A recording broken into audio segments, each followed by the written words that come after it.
मौसम से जुड़ी ब्रेकिंग न्यूज आप तक पहुंचाएं। अमेरिका के दारुल हुकूमत वाशिंगटन डीसी और 5 रियासतों में आज बर्फानी तूफान आने का खदशा है।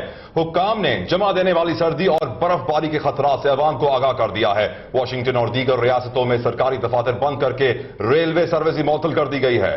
मजीद जानेंगे वाशिंगटन में अब तक के नुमाइंदे खुर्रम शहजाद से। खुर्रम, बताइएगा मौसम कैसा है, और इस किस्म का मौसम तो दिसंबर में शुरू हो जाता है।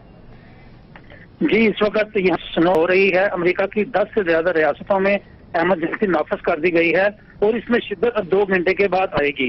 लोगों ने स्टोर से खरीदारी कर करके स्टोर यहाँ पे खाली कर दिए हैं। गैस स्टेशन से लोगों को पेट्रोल तक नहीं मिल रहा। महकमा मौसमियात के मुताबिक ये जो बर्फबारी का और तूफानी हवाओं का सिलसिला है ये संडे इवनिंग तक जारी रहेगा। अब आपको मैं बताता चलूं कि तमाम सरकारी दफातर इस वक्त बंद हैं। अस्पतालों में इमरजेंसी लगी हुई है।